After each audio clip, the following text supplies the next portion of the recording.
Famous story channel में आपका स्वागत है। आइए आज हम आपको सुनाते हैं कृष्णा सोबती की कहानी सिक्का बदल गया। खद्दर की चादर ओढ़े हाथ में माला लिए शाहनी जब दरिया के किनारे पहुंची तो पौ फट रही थी। दूर दूर आसमान के पर्दे पर लालिमा फैलती जा रही थी। शाहनी ने कपड़े उतारकर एक ओर रखे और श्री राम करती पानी में हो ली। अंजलि भरकर सूर्य देवता को नमस्कार किया, अपनी उनीदी आंखों पर छींटे दी और पानी से लिपट गई। जनाब का पानी आज भी पहले सा ही सर्द था। लहरें लहरों को चूम रही थीं। वो दूर सामने कश्मीर की पहाड़ियों से बर्फ पिघल रही थी। उछल आते पानी के भंवरों से टकराकर कगारे गिर रहे थे, लेकिन दूर दूर तक बिछी रेत आज न जाने क्यों खामोश लगती थी। शाहनी ने कपड़े पहने इधर उधर देखा, कहीं किसी की परछाई तक न थी। पर नीचे रेत में अगणित पांवों के निशान थे। वो कुछ सहम सी उठी।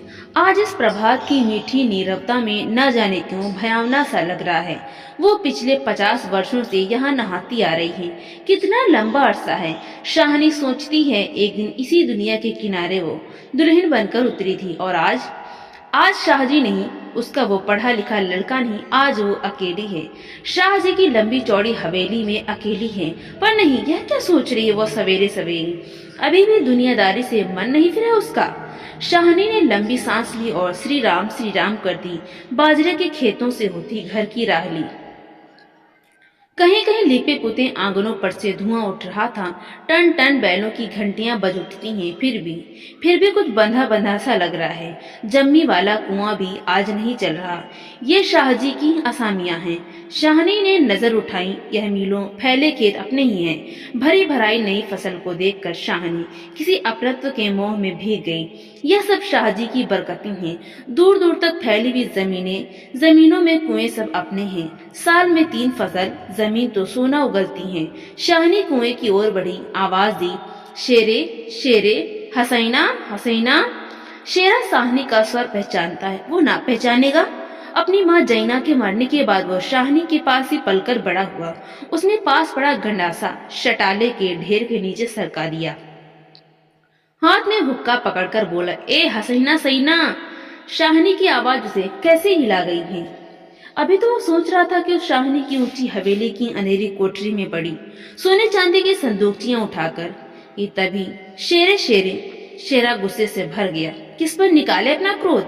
शाहनी पर। चीख कर बोला, ए मर गई, ए अब तैनू मौत दे। हसैना आटे वाली कनाली एक और रख जल्दी जल्दी बाहर निकल आई। ए आई आ क्यों छावेले, मैंने सुबह सुबह तड़पना है। अब तक शाहनी नजदीक पहुंच चुकी थी। शेरे की तेजी सुन चुकी थी। प्यार से बोली, हसैना यह वक्त लड़ने का है। वो पागल है तो तू ही जिगरा कर लिया कर। जिगरा? हसैना ने मार भरे स्वर में कहा। शाहनी, लड़का आखिर लड़का ही है। कभी शेरे से भी पूछा है कि मुंह अंधेरे क्यों गालियां बरसाई है इसने? शाहनी ने लाड से हसैना की पीठ पर हाथ फेरा। हंसकर बोली, पगली, मुझे तो लड़के से बहुत प्यारी है। शेरे? हाँ शाहनी, मालूम होता रात को कुल्लूवाल के लोग आए हैं यहाँ। शाहनी ने गंभीर स्वर में कहा। शेरे ने जरा रुक कर घबरा कर कहा, नहीं शाहनी। शेरे के उत्तर की अनसुनी कर शाहनी जरा चिंतित स्वर से बोली, जो कुछ भी हो रहा है अच्छा नहीं है। शेरे, आज शाहजी होते तो शायद कुछ बीच बचाव करती, पर शाहनी कहते कहते रुक गई। आज क्या हो रहा है? शाहनी को लगा जैसे जी भर भर आ रहा है। शाहजी को बिछुड़े कई साल बीत गए, पर आज कुछ पिघल रहा है, शायद पिछली स्मृतियां। आंसुओं को रोकने के प्रयत्न में उसने हसैना की ओर देखा और हल्के से हंस पड़ी। और शेरा सोच ही रहा है क्या कह रही है शाहनी आज शाहनी क्या कोई भी कुछ नहीं कर सकता, या होके रहेगा क्यों ना हो। हमारे भाई बंदों से सूद ले लेकर शाहजी सोने की बोरियां तोला करते थी। प्रतिहिंसा की आग शेरे की आंखों में उतर आई।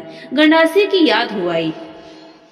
शाहनी की ओर देखा नहीं, शेरा इन पिछले दिनों में 30-40 कत्ल कर चुका है।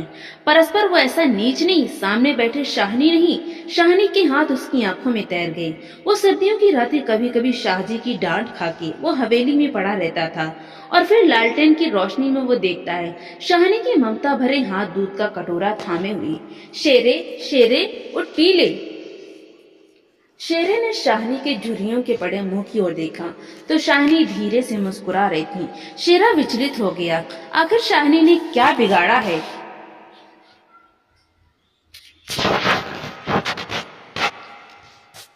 शाहजी की बात शाहजी के साथ गई। वो शाहनी को जरूर बचाएगा, लेकिन कल रात वाला मशवरा वो कैसे मान गया था फिरोज की बात? सब कुछ ठीक हो जाएगा, सामान बांट लिया जाएगा। शाहनी चलो तुम्हें घर तक छोड़ाऊं। शाहनी उठ खड़ी हुई, किसी गहरी सोच में चलती हुई शाहनी के पीछे पीछे मजबूत कदम उठाता शेरा चल रहा है। शंकित था, इधर उधर देखता जा रहा है। अपने साथियों की बातें उसके कानों में गूंज रही है। पर क्या होगा शाहनी को मारकर? शाहनी, हाँ शेरे। शेरा चाहता है कि सिर पर आने वाले खतरे की बात कुछ तो शाहनी को बता दे, मगर वो कैसे कहे? शाहनी। शाहनी ने सिर ऊंचा किया। आसमान धुएं से भर गया था। शेरे। शेरा जानता है यह आग है। जबलपुर में आज आग लगनी थी, लग गई। शाहनी कुछ न कह सकी। उसके रिश्ते नाते सब वही हैं। हवेली आ गई। शाहनी ने शून्य मन से ड्योढ़ी में कदम रखा। शेरा कब लौट गया उसे कुछ पता नहीं। दुर्बल सी देह और अकेली, बिना किसी सहारे की, न जाने कब तक वहीं पड़ी रही शाहनी। दोपहरी आई और चली गई। हवेली खुली पड़ी है। आज शाहनी नहीं उठ पा रही, जैसे उसका अधिकार आज स्वयं से ही उससे छूट रहा है। शाह जी के घर की मालकिन, लेकिन नहीं, आज मोह नहीं हट रहा। मानो पत्थर हो गई हूँ। पड़े पड़े सांझ हो गई, पर उठने की बात फिर भी नहीं सोच पा रही। अचानक रसूली की आवाज सुनकर चौंक उठी। शाहनी, शाहनी सुनो, ट्रकें आती हैं लेने। ट्रकें? शाहनी इसके सिवाय और कुछ न कह सकी। हाथों ने एक दूसरे को थाम लिया। बात की बात में खबर गांव भर में फैल गई। बीबी ने अपने विकृत कंठ से कहा, शाहनी आज तक कभी ऐसा न हुआ, न कभी सुना। गजब हो गया, अंधेर पड़ गया। शाहनी मूर्तिवत वहीं खड़ी रही। नवाब बीबी ने इसने सनी उदासी से कहा, शाहनी हमने तो कभी न सोचा था। शाहनी क्या कहे कि उसी ने ऐसा सोचा था। नीचे से पटवारी बेगू और जेलदार की बातचीत सुनाई दी। शाहनी समझी कि वक्त आ पहुंचा। मशीन की तरह नीचे उतरी, पर ड्योढ़ी न लांग सकी।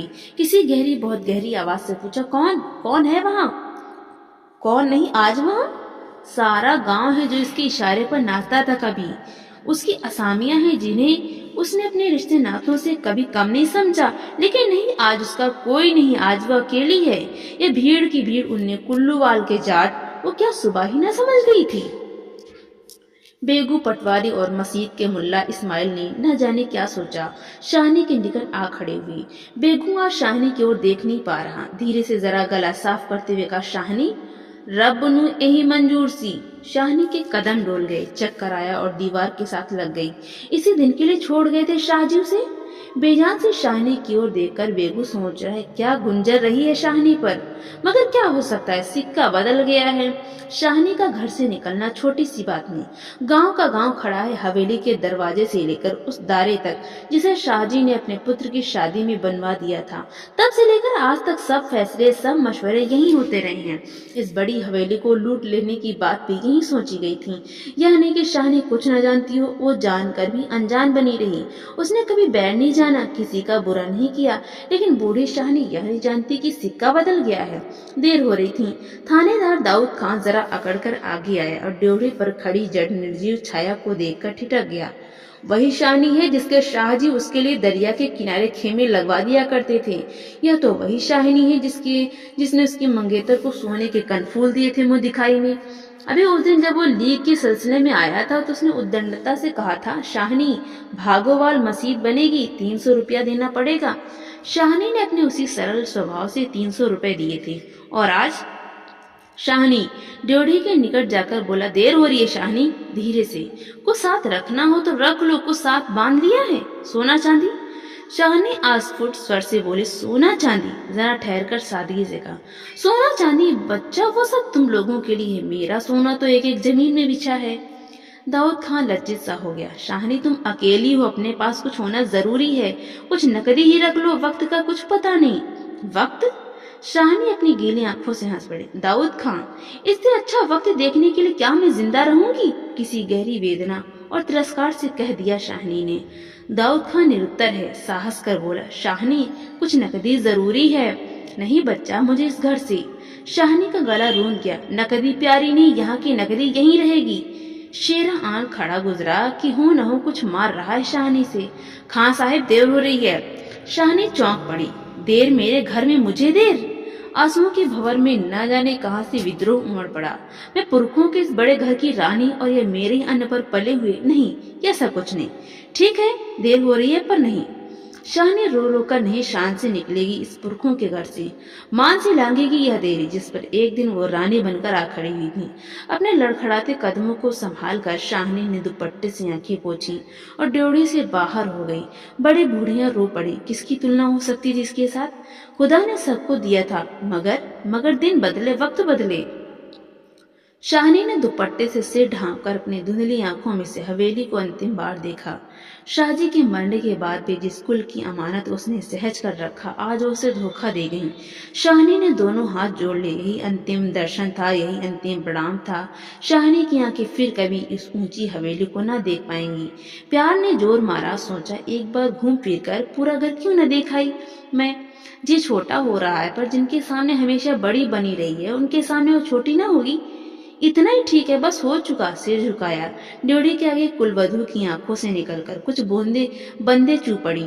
शाहनी चल दी। ऊंचा सा भवन पीछे खड़ा रह गया। दाऊद खान, शेरा, पटवारी, जैलदार और छोटे बड़े बच्चे, बूढ़े मर्द, औरतें सब पीछे पीछे। ट्रकें अब तक भर चुकी थी। शाहनी अपने को खींच रही थी। गांव वालों के गलों में जैसे धुआं उठ रहा है। खूनी शेरे का दिल टूट रहा है। दाऊद खान ने आगे बढ़कर ट्रक का दरवाजा खोला। शाहनी बढ़ी। इस्माइल ने आगे बढ़कर भारी आवाज से कहा, शाहनी कुछ कह जाओ, तुम्हारे मुंह से निकली असीस झूठ नहीं हो सकती। और अपने साफे से आंखों का पानी पोंछ लिया। शाहनी ने उठती हुई हिचकी को रोक कर रोंदे रोंदे से कहा, रब तुहानु सलामत रखे बच्चा, खुशियां बख्शे। वो छोटा सा जनसमूह रो दिया। जरा भी दिल में मैल नहीं शाहनी के, और हम शाहनी को नहीं रख सके। शेरी ने बढ़कर शाहनी के पांव छुए। शाहनी को कोई कुछ कर नहीं सका। राज भी पलट गया। शाहनी ने कांपता हुआ हाथ शेरे के सिर पर रखा और रुक रुक कर कहा, तैनो भाग जगड़ चन्ना, ओ चादा दे तेरे भाग्य जाए। दाऊद खान ने हाथ का संकेत किया। कुछ बड़ी बूढ़ियां शाहनी के गले लगे और ट्रक चल पड़ी। अन्न जल उठ गया। वो हवेली, नई बैठक, ऊंचा चौबारा, बड़ा पसार एक एक करके घूम रहे हैं। शाहनी की आंखों में कुछ पता नहीं ट्रक चल दिया है या वो स्वयं चल रही है। आंखें बरस रही है। दाऊद खान विचलित होकर देख रहा है इस बूढ़ी शाहनी को। कहाँ जाएगी अब वो? शाहनी मन में मैल न लाना। कुछ कर सकते तो उठा न रखते। वक्त ऐसा ही है। राज पलट गया है, सिक्का बदल गया है। रात को शाहनी जब कैंप में पहुंचकर जमीन पर पड़ी तो लेटे लेटे आहत मन से सोचा, राज पलट गया, सिक्का क्या बदलेगा, वो तुम्हें वहीं छोड़ आई। और शाहनी की आंखें और भी गीली हो गईं। आसपास के हरे हरे खेतों से घिरे गांव में रात खून बरसा रही थी। शायद राज पलटा बिखारा था और सिक्का बदल रहा था। तो दोस्तों, आपको ये कहानी कैसी लगी? लाइक करें, शेयर करें और कमेंट करके हमें ज़रूर बताएं। और किस तरह की कहानी सुनना चाहते हैं कमेंट में ज़रूर बताएं। वीडियो को लाइक करें, चैनल को सब्सक्राइब बिल्कुल करना न भूलें।